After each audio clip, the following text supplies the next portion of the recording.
Hey everyone, just getting in touch again. I know things are pretty crazy at the moment, and so a lot of people are trying to reach out for support, and some of that support people are thinking about taking medication. Now, this video I've been meaning to do for a while, but I've been putting off because it is a bit of a controversial topic, even in my field. So I guess I'm just going to hop into why medication often doesn't work. So first thing I want to have a disclaimer on is always consult your doctor about any medications that you're on or thinking of taking. Some doctors are more educated on this topic than others, and doctors will often overprescribe for anti-anxiety and anti-depression medications because they are worried about their duty of care should you hurt yourself or aren't in a good way. They don't want that responsibility to fall on them looking like they've been negligent by not giving you medication straight away. So keeping that in mind, that they're trying to protect themselves sometimes around mood disorders. So that's the first thing. So always just check in around that. I don't advise anyone to change anything that they're doing at the moment if you're already on medication. Like I said, always consult your doctor. This is just some of the research we're coming across, and I don't want anyone to take this as gospel. Do your own research, but this is our opinion here. So one of the things I'm going to show you is just this little graph around a number of people with mental health issues. And you'll see on the left, we've got individual causes, and on the right, we've got societal causes. So when only a low number of people are experiencing some sort of symptomology, let's say, and again, only a low number of people, there's probably individual factors in their life that are causing that problem because it's only happening to a handful of people. Mental health is not that. We know that up to 50%, if not more, because people are underreporting or just not telling anyone, but 50% of people will experience a mental health issue in their lifetime. So 1 in 2 of us will experience a mental health issue. So when we know that something is high like that, it's not just on you. If everyone's feeling the same, there's a societal issue going on, and it's not an individual cause.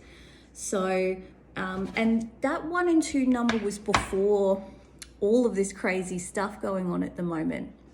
So if we think about that, what are some of the societal issues that are causing people to feel anxious and depressed and suicidal and all of those things that we haven't seen at these rates before, because it's definitely increasing. And some of the things that we talk about are the increased wealth divide. So the rich getting richer, the poor getting poorer. That's continuing to occur, that gap. Our brains and our lives are changing because of social media. So we're more connected in some ways, but more disconnected in other ways. So there's a lot of non-verbal communication that happens when you see someone and you look them in the eye, and there's chemical reactions happening when I'm looking at you, you're looking at me, I'm looking at your facial reactions in the flesh. Like there's something different about it, and our brains know that. And because we're interacting through social media all the time now and getting this false sense of connectedness, it's not okay. And our brains are also changing in terms of we're releasing lots of dopamine now at an addiction level. So every time you get a notification or a message or a text message or an email, there's this little spike of dopamine that you don't see anywhere else except from those notifications and drug use. So our brains are changing for these little tidbits, which is crazy. So that's another thing. And for, with the increased wealth divide we were talking about, we hate our jobs. 2/3 of people, three-quarters of people don't like their jobs, and 1/4 of that hate their jobs. So it's pretty crazy. So we're working more, we hate our jobs, we're working more, we're getting less money for the jobs that we're now doing. So we hate the jobs more because we're just part of a cog in the system, and we're not getting not as much bang for our buck. So it's understandable why we're all feeling a bit anxious, feeling a bit depressed. We have far more responsibility than we ever had in the past, particularly women, because now we're expected to work plus clean, plus cook, plus take care of the kids. So there's that expectation. And men as well. There's a lot of pressure on men to be this, be that nowadays too. So, and we just don't have our family and friends like we used to. So that is the core. We just don't have relationships like we used to. We are social beings. Even if your brain has autism or ADHD, it is still wired to be around people. And, you know, those relationships is really what life's about. And it's really what it's on the scale for happiness, depression, anxiety, loneliness, drug use. All of that is linked to lack of connection.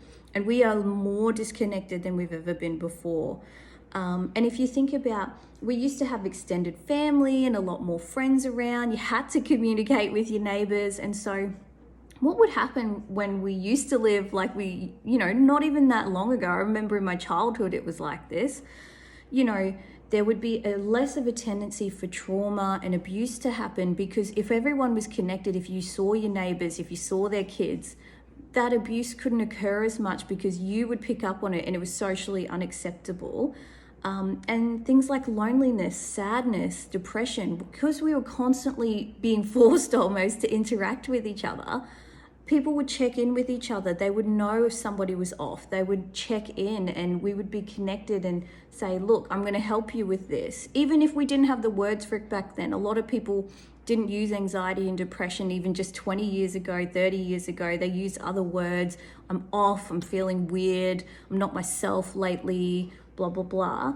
So things have changed in a lot of negative ways and we're all feeling it. And so when you put the onus on a person of, oh, I'm just not eating right, I'm just not exercising, oh, these are my bad thought patterns, they definitely contribute on an individual level, but those are not the root causes. They contribute, but they're not the causes. Make sense? So that's why when you treat someone at an individual level, even with just individual therapy and medication, it's just not enough. So individual therapy is far better, even though some of the research says that both of them are at the same level. Because therapy can address some of those social determinants, those social things that are happening, like financial pressure, relationship pressure, money pressure, you know, like, which is financial pressure, but that job pressure that you feel. So like I said, medication has its place. Definitely when some people, especially when you've got major depressive disorder, it can help bring you up a bit and stabilize so that you're not losing those feel-good chemicals as much in your brain, but it's just not getting to the cause. So I guess what we're seeing is that the medication is meant to be used short term to stabilize, but what's happening is people are on it forever, long term. They're not getting reviewed by their doctors, or if they are, they're just staying on the same medication, same amount, which is the highest dose. Or they'll try something and say, you know what, I tried it, I just don't think it's for me, it's not working. But the doctor will turn around and say, oh, let's just increase the dose. And it's like, I just told you this isn't working for me and you want to increase the dose. So we're trying to be conscious of that occurring as well. So the other thing that's occurring with medication that we see a lot is the placebo effect. Now, most of you would know what that is, but some of you might not be aware of how it happens with medication. Because let's say you try medication, and we've all wanted to be there. Even with all the research I've done, I've still had moments in my life where I'm like, you know what, this is far too hard. Maybe I should be on medication as well, even with all the knowledge that I have of how ineffective it is. But what happens is, let's say you try it, and like you do get a short-term boost. You get a little short-term boost and then you go, okay, I've had enough, I want to get off it. Something bad happens in your life, relationship, fight, whatever. And then your brain goes, oh my God, WTF, like I cannot handle this. What is this feeling? We're feeling it more intensely because we haven't been feeling it this much. Let's just go back to the medication. And then it's like this negative loop of, oh my gosh, I have to go back to it. I've gone back to it. And now every time I feel uncomfortable feelings, I'm reliant on this medication now, because we just don't sit well with accepting negative emotions. It's like, you know, we, in our society, we're not okay with it. Everything has to be perfect. Our lives have to be perfect. We have to be perfect. And that's not the reality. Grief is a part of life. You know, when you have a relationship breakup and it hurts, that's normal. You know, I've seen so many people be on antidepressants after a breakup, and it's like, dude, you just had a breakup. It hurts, it sucks, but this is not the time to just take an antidepressant and wish the pain away. You know, so things like that, losing a family member, again, super painful.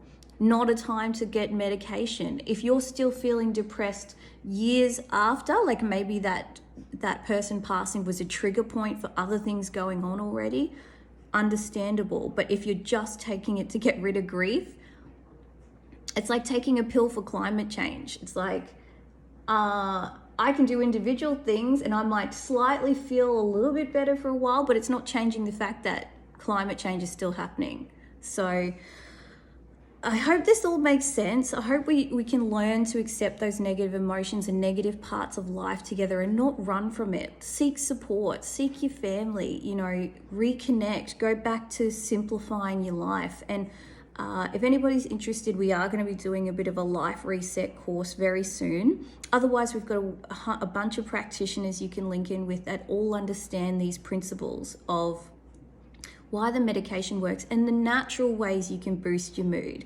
There are so many free, natural ways that are science-based, evidence-based. This isn't like hippie, you know, bullshit. This is actual evidence-based research on how we can activate our brains to be more positive, to see more clearly, to see more positive, to accept negative emotions and not be reliant on medication, and address societal causes that are causing our anxiety and depression. So link in with one of our life coaches or our psychologists or social workers. Well, our life coaches are psychologists and social workers, let's be clear. But link in with one of our staff, do one of our courses, but we really want you to know you're not alone. Seek support. There are other people feeling what you're feeling. And if you've been thinking about medication or thinking about changing, just use this information as you want. Please don't make any changes without consulting your doctor, but also give your doctor some of this information too, because sometimes they're just doing the best they can in the 5 or 10 minutes they have with you, and they might not be thinking about what else can we try, or, you know, what have you tried, or what's going on in your life right now. So good luck, everyone. I'm glad I finally did this video. It's taken a lot for me to get it out there because it is controversial. So, all right, have a great time. Seek support if you're struggling with all this craziness at the moment, and we hope to speak to you soon. All right.